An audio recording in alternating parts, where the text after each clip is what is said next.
à tous les imaginaires. Alors, non, pas du tout. J'ai vu effectivement qu'il y avait un petit émoi sur Internet. On a l'impression qu'il y a vraiment des gens qui ne savent pas quoi faire. C'était un débat avec c'était le débat du matin. C'était sur la France. Peut-on redresser la France? Et il y a eu à un moment quelqu'un, tout à fait à la fin, qui a posé une question sur pourquoi vous ne parlez pas du rôle de la franc-maçonnerie. Je me rappelle très bien le moment. À ce moment-là, il y a Paul-Marie Couteau qui est intervenu pour dire, vous savez, c'est beaucoup moins important que ça n'a été, etc., etc., etc. Moi, je voyais surtout l'heure tourner parce qu'on était attendu depuis un quart d'heure pour aller déjeuner parce que le service était prêt. Donc voilà, c'est aussi simple que ça. Alors j'ai vu qu'il y a des gens qui, d'un seul coup, se font un film incroyable. Ah oui, en fait, t'as pas répondu. Mais non, mais moi j'ai dit toujours la même chose à tout le monde. Et les gens qui veulent savoir si je suis franc-maçon, parce que j'ai vu ça encore aujourd'hui, des gens, il y a mais ça sinon, comment ça se fait?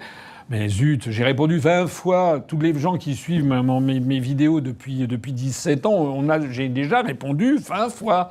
Donc il faut que ça soit une 21e. C'est quand même pas très compliqué, me semble-t-il, de taper sur Google Asselineau franc-maçon. Voilà. Et puis vous verrez ce qui sortira. Donc j'ai déjà eu l'occasion de dire non, je ne suis pas franc-maçon. Voilà, je ne suis pas franc-maçon. Voilà. Ce qui ne veut pas dire, d'ailleurs, il y avait eu une tentative de déstabilisation au moment du putsch avec des gens qui avaient voulu créer une espèce de truc de franc-maçonnerie au sein dans le département du Var, qui avait été faite totalement en dehors des instances dirigeantes du parti, puis qui avait foiré. Mais quand je dis ça, d'ailleurs, c'est pour autant... si vous voulez, ce qui est énervant, c'est que ce sont des débats assez oiseux, en fait. Voilà.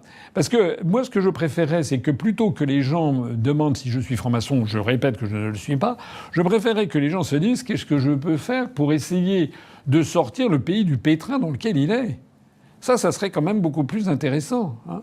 C'est d'ailleurs une façon... Je reviens, ça me permet de reboucler sur le truc précédent. Donc j'ai dit des gens qui avaient dit que j'étais sectaire. Maintenant, je suis franc-maçon. Il y a des gens qui disent que je suis trop vieux. Il y a des gens qui disent que je suis trop gros. Maintenant, j'ai quand même maigri. Vous avez vu, j'ai fait quand même un effort remarquable et remarqué. Bon, il y a des gens qui disent que mes réponses sont trop longues.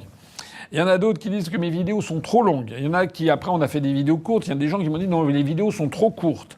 Après ça, on m'a dit non, vous parlez pas d'éducation.